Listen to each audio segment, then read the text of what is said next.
Olá, tudo bem com os irmãos? Espero que vocês tenham tido uma semana na presença do Senhor,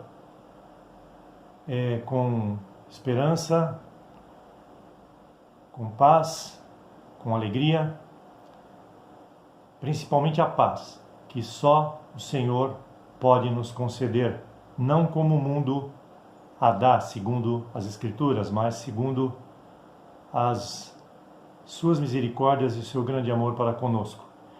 Então, antes de começarmos o nosso estudo desta manhã, nós queremos elevar a Deus uma pequena oração. Senhor Jesus, esteja nos abençoando nesses momentos que vão vir agora e que a Tua palavra possa ser engrandecida através do poder do Teu Espírito Santo na vida de cada um dos irmãos. Dá-nos a plena convicção de que estamos no caminho certo, trilhando aquilo que nós devemos, e sabemos que os tempos são difíceis, os rumores de muitas coisas que estão para vir, como nós temos escutado na mídia, vêm de encontro plenamente à Sua palavra e vêm de encontro também a tudo aquilo que nós já temos estudado ao longo desses meses, e que esse estudo, então, mais uma vez possa vir a somar a favor da consciência de cada um, do despertamento de cada um para o Teu serviço no melhor nível possível. Porque o Senhor nos deu o melhor, devemos também, da mesma forma, o fazer para contigo, ó Pai. Abençoa-nos e guarda-nos neste dia, e é em nome do Senhor Jesus Cristo que nós oramos agradecidos, mais uma vez por tudo. Amém. Então, hoje o estudo tem por título Conduta e Vaidade. O nosso modo de viver e de se portar, os nossos procedimentos expressam a nossa conduta. Ela é necessária em todos os momentos de nossa vida. Em todos, sem falhar nenhum. No trabalho, para que o mesmo tenha um bom desenvolvimento. Na família, para que possamos buscar o equilíbrio e a paz entre os nossos entes queridos. Na consulta médica. Na consulta dentária. Na escola e na igreja, esses dois últimos locais públicos. A nossa conduta deve ser exemplar, a fim de que o bom perfume de Cristo possa emanar de nós e alcançar as pessoas por verem que nós somos bem educados, temos modos de agir de acordo com a Tua palavra, porque acima de tudo somos Teus seguidores. E na fé? Na fé nós precisamos ter conduta também?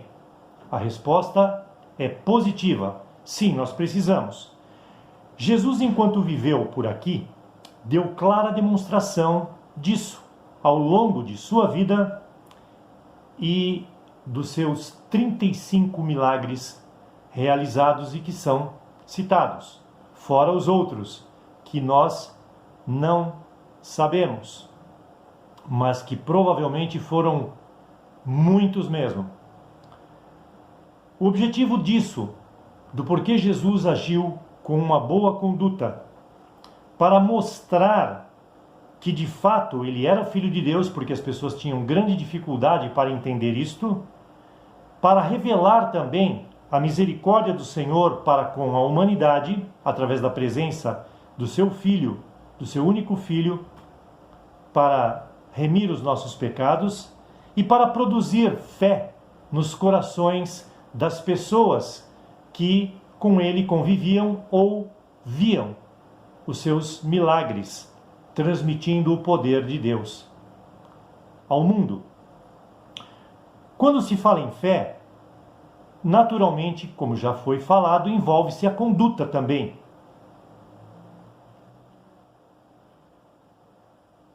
E juntamente com a conduta, nós temos um fenômeno que é muito perigoso e anda muito próximo ao ser humano. Ele se chama vaidade. A vaidade humana é uma boa parceira para mudar a essência, o conceito e a própria conduta em relação aos evangelhos. O rei Salomão já advertiu seriamente a respeito disso na palavra de Deus, quando lemos nela o livro de Eclesiastes. Todo o esforço humano, embora importante, é vaidade, porque assim como nós, tudo que produzimos é temporário, mas tem implicações eternas, quer sejam elas boas ou ruins, segundo Eclesiastes 12:14. E nós temos aqui o que ele nos ensina. Nós temos de prestar contas a Deus de tudo o que fizermos e até daquilo que fizermos em segredo, sem ninguém ver, seja o bem ou o mal. Então, por que dedicar tanto esforço para as coisas materiais, que sem dúvida nenhuma são necessárias de nossa parte, e para Deus aplicarmos muitas vezes pouco ou nenhum esforço para a obra do Senhor, que é muito mais necessário, porque produzirá frutos para a eternidade. Só isso já explica o porquê o trabalho para o Senhor é muito mais importante do que aquele trabalho humano, material, que costumamos fazer em nosso cotidiano. E aí que mora, então, a questão de grande importância. Essa luta entre as questões do trabalho para o Senhor e do trabalho cotidiano, que envolve, sem dúvida, a vaidade. Por outro lado, o mesmo livro de Eclesiastes, capítulo 12, versículo 13, nos ensina o seguinte: de tudo o que foi dito, a conclusão é esta: tema a Deus e obedeça aos seus mandamentos, porque foi para isso que fomos criados. Então esse versículo já expressa a questão de que o trabalho para o Senhor é trivial e de muito mais importância do que o trabalho que nós fazemos no dia a dia para a nossa sobrevivência.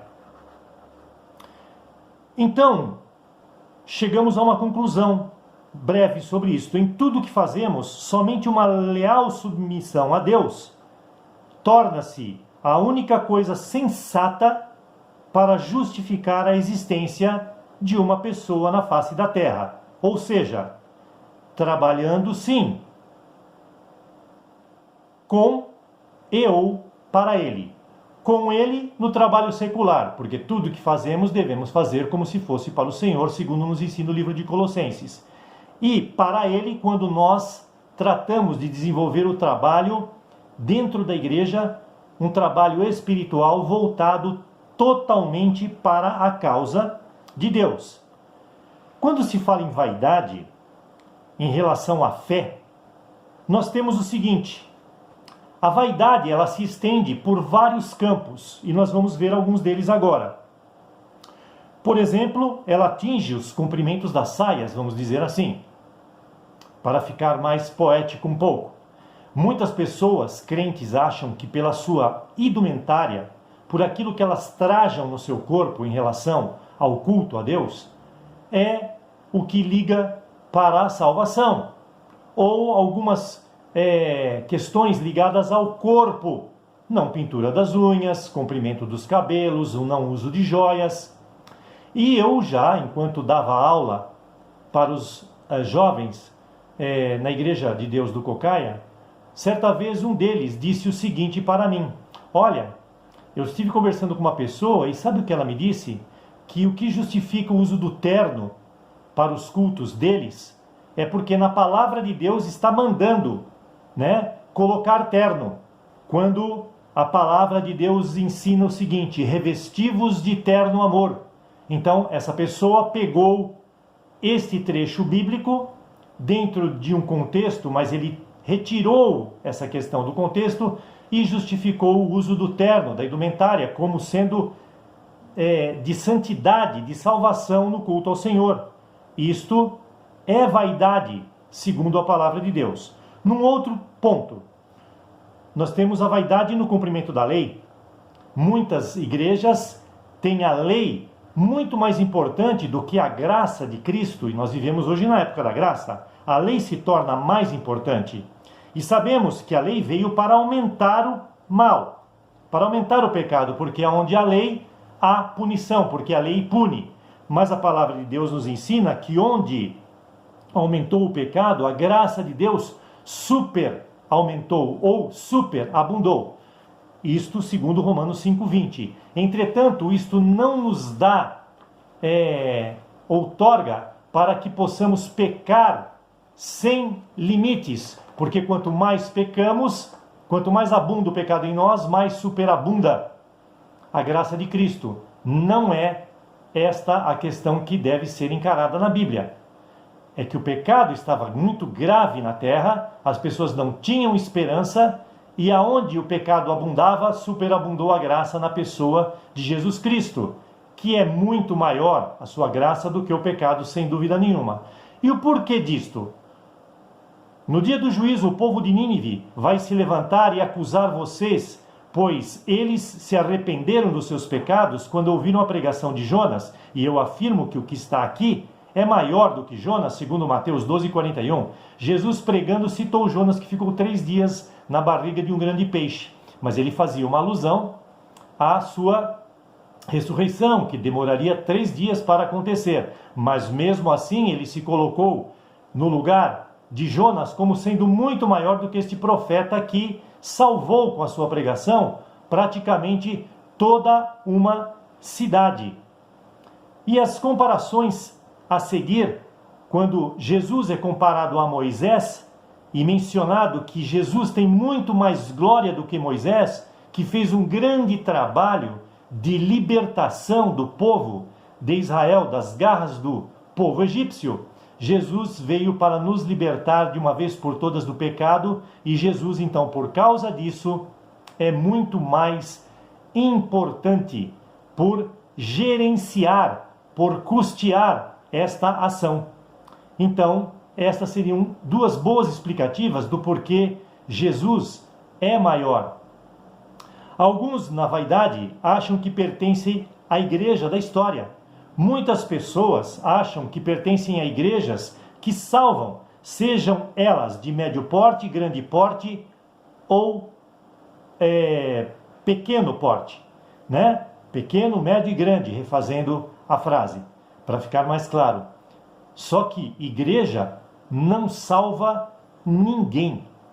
Nenhuma igreja tem capacidade de salvar ninguém, mas os homens que a construíram, muitas doutrinas dessas igrejas se baseiam de que a igreja é importante para salvar as pessoas. Ela é um dos instrumentos, mas quem salva é Cristo, é Jesus. Então, certa vez eu conversei com um jovem, quando eu era bem mais novo, e esse menino, esse rapaz, falou assim para mim. Eu perguntei para ele: de que igreja você é? Ele falou: eu sou da igreja do pastor Eduardo. Aí eu falei: ah, muito bem. Pastor Eduardo era um pastor muito famoso na região ali onde nós tínhamos a nossa igreja também, e os jovens bombavam ali naquela igreja. Acontece que com o passar do tempo, esse pastor Eduardo entrou talvez em adultério ou alguma coisa muito grave, e este templo que abrigava uma igreja grande, portentosa, acabou. Eu estive nos tempos áureos nessa igreja, você tinha que pedir licença para entrar no auditório.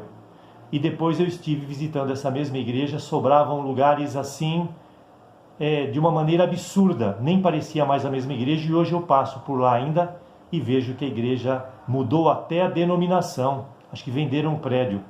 E hoje não se tem mais movimento nenhum, as pessoas têm que dizer que pertencem à igreja de Cristo. E há um tempo atrás eu estava no meu trabalho, estava tendo contato com uma pessoa, e pela fala dela eu percebi que ela tinha alguma coisa ligada à religião. Eu disse assim: você é cristão? Ele disse assim: não, eu sou, e deu o adjetivo de quem pertence àquela igreja. Então eu vou substituir. Digamos que a igreja dessa pessoa fosse a igreja dos crocodilos. E eu falei, você é cristão? Ele falou assim, não, eu sou um crocodiliano. Então ele trocou as questões. Ele achou mais importante dizer sobre a igreja do que praticamente sobre um seguidor de Cristo. Ele se pôs como um seguidor da igreja. Vaidade de vaidade, tudo isso. Nós temos também o fogo do pentecostalismo. Os pentecostais, via de regra, acham que tem mais poder e mais fogo do que nós, que somos mais tradicionais. Vaidade de vaidade. Construção de uma casa sob areia, quem faz isso ou quem pensa isso. Algumas pessoas, no exercício de sua vaidade, juntam a fé e a vergonha e chamam todos de irmãos. Nós devemos segregar as pessoas no sentido de que quem é o meu irmão? Assim como Jesus disse para as pessoas, lá no livro de Mateus 12:48b. E a resposta vem logo no versículo 50b. Quem faz a vontade do meu Pai que está no céu? Quem produz frutos dignos da fé e não da vergonha, podem ser chamados de meus irmãos, através de uma boa conduta que têm. Então, muitas pessoas misturam tudo e confundem a fé e a vergonha e chamam todos de irmãos por vaidade, por interesse, não só por causa de outra coisa. Jesus disse, certa vez, vocês me chamam de Senhor, mas de fato eu não sou o Senhor da vida de vocês, porque vocês não fazem o que eu digo. Isso está escrito em Lucas 6,46. E de fato, muitas pessoas que estão hoje dentro das igrejas têm Jesus apenas como seu Salvador, mas não como seu Senhor, pois não fazem o que ele diz para ser feito na sua integridade. E isso também é vaidade de vaidade. A exigência de ser próspero por ser filho do rei. Muitas pessoas pregam, igrejas pregam a prosperidade porque se somos filhos do rei, nós precisamos ter abastança. Quando na verdade a palavra diz que se nós temos um prato de comida, roupas e um lugar para se abrigar, já é mais do que o suficiente. Há uma frase que diz assim, não sou o dono do mundo, mas sou filho do dono. Será? Uma pessoa para adquirir o título de filho de Deus precisa passar por um processo de conversão e de mudança de vida.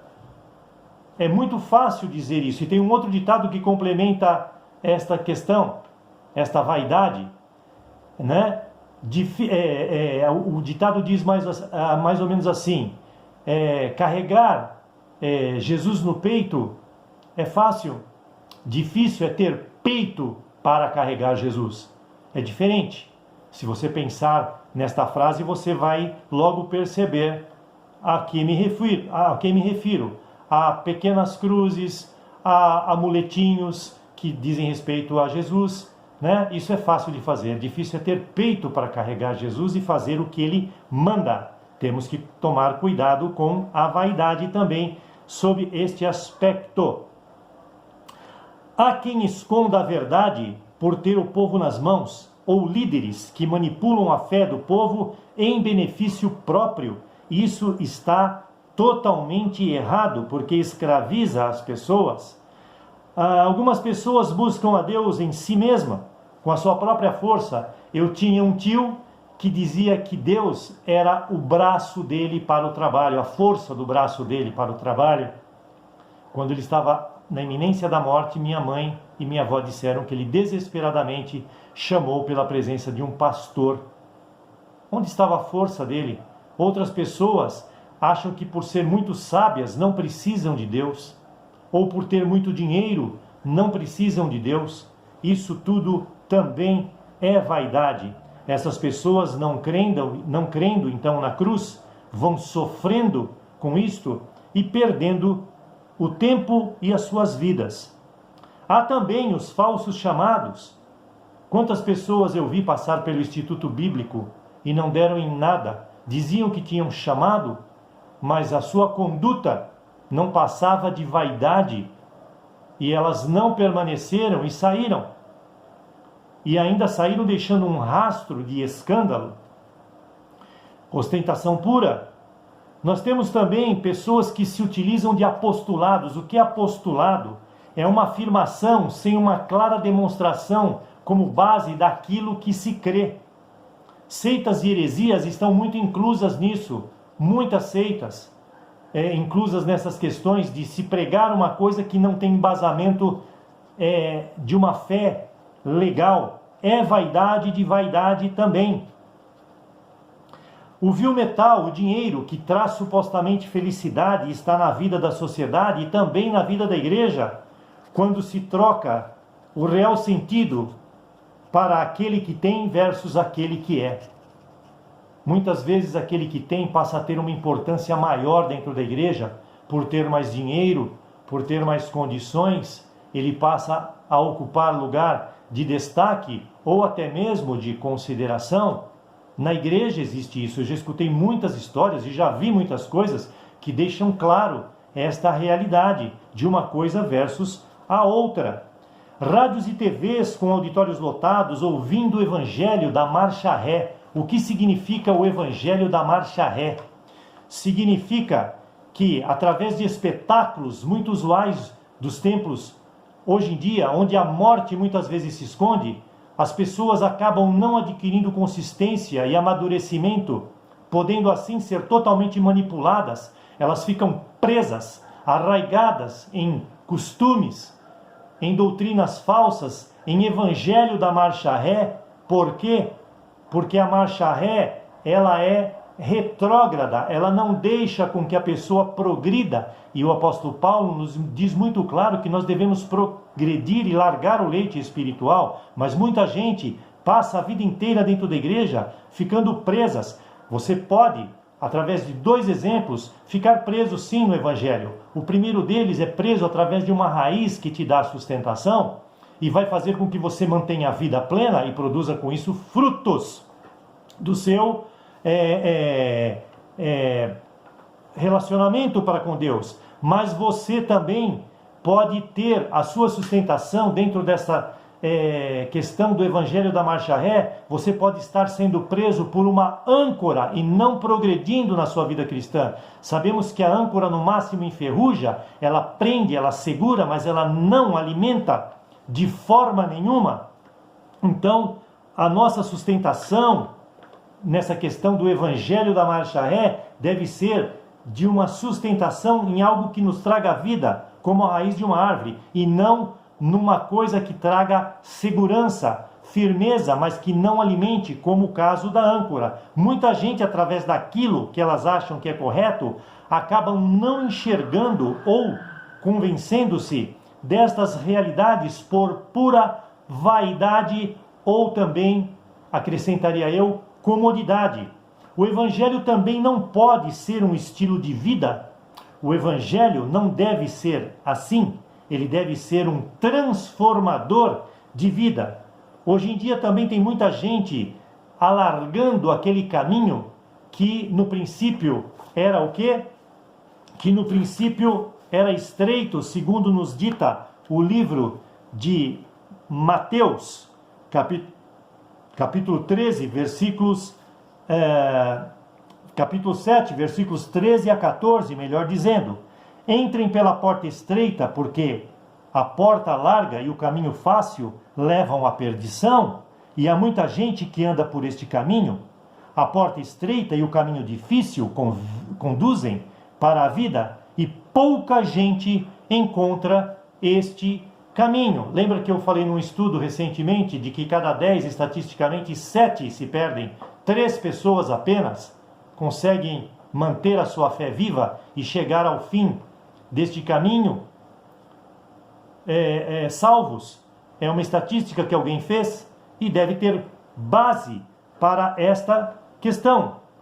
Então, nós precisamos tomar cuidado com o que falamos e com o que fazemos, porque tudo o que fizermos ou dissermos, devemos fazer tudo em nome do Senhor Jesus, por meio dele, agradecendo sempre a Deus o Pai, segundo Colossenses 3:17. Então, isso vem de encontro ao último estudo sobre altitude e atitude, que nos conduziu também a pensar de que tudo que nós fazemos, pensamos ou falamos, deve ser para engrandecer o nome de Jesus. Então, é trabalhando com Ele ou para Ele, ou os dois, de acordo com o que foi dito no começo desse estudo. Nós precisamos nos preocupar com estas questões. Então, não devemos alargar o caminho. Tem muitas pessoas hoje na igreja que estão alargando o caminho, talvez porque cansaram do Evangelho. Acham que o Evangelho se tornou fatídico, traz fadiga à pessoa, não é mais interessante, só falam as coisas da boca para fora, vivem uma vida superficial, uma vida sem efetividade, né? E isso não é interessante nem para a igreja e nem aos olhos de Deus, que tudo sabe e tudo vê. Então, isto também traduz-se em vaidade de vaidades. Tudo que é justo e se alarga perde o seu valor. Tudo. Então, nós temos aqui que os sapatos de uma pessoa, eles podem se alargar e perder a sua eficácia. O sapato, ele é confortável quando ele não aperta o pé, mas também quando ele não sai do pé. Se ele se alargar, perdeu a sua eficiência. Nós temos aqui também as roupas. As roupas, quando se tornam largas, elas já não se ajustam mais ao corpo, não modelam mais o corpo, elas ficam esgarçadas, perdem o seu efeito, perdem a sua beleza. E nós temos também os anéis do motor de um carro. Os anéis do motor de um carro, ele, se ele alargar-se, entra óleo ali, queima, e aquela queima indevida de óleo entrando pelos anéis do carro, o que acontece? Produz uma fumaça braba, uma fumaça violenta que polui o ar e não dá rendimento ao motor, o carro não consegue desenvolver bem velocidade. Então, só polui, e a fumaça, além de se ir, faz uma comparação como aquela do fogo de palha. Tem muitas pessoas que vivem assim na igreja. São um fogo de palha. Pegam um fogo que é exemplo para todos. Fazem uma fumaça e produzem um calor, mas daqui a pouquinho elas já se foram pelos seus caminhos e desistiram de tudo. Isto é vaidade de vaidade, segundo o que nos ensina a palavra de Deus. Então, nós precisamos, urgentemente, levar a palavra de Deus a sério naquilo que ela nos ensina, para não pormos tudo a perder. Então, irmãos, cuidado, muito cuidado devemos ter. Viver uma vida não sacrificial a Cristo pode configurar uma tremenda ilusão, uma falta de conduta e, por conseguinte, cair naquilo que a palavra de Deus nos ensina em Eclesiastes. Tudo é vaidade. Tudo é vaidade. Eu olhei debaixo do sol e vi que tudo é vaidade, segundo nos declarou Salomão. Olhar debaixo do sol, na palavra de Deus, o sol está aqui, olhar debaixo dele significa estar olhando para as coisas deste plano de vida. Nós não devemos nos conformar com estas coisas. E assim, esta palavra nos trouxe hoje alguma coisa referente àquilo que a palavra prega e que você já sabe. Assim como você já sabe o sabor do arroz e feijão, o sabor do pão, o sabor do chocolate, mas nem por isso você se furta de comê-los sempre, ou quase sempre. Então vamos tomar cuidado para a nossa vida não ser iludida por vaidades e termos assim uma consistência clara, absoluta, sólida, para vivermos uma vida produtiva e que nos traga alegria por sua autenticidade.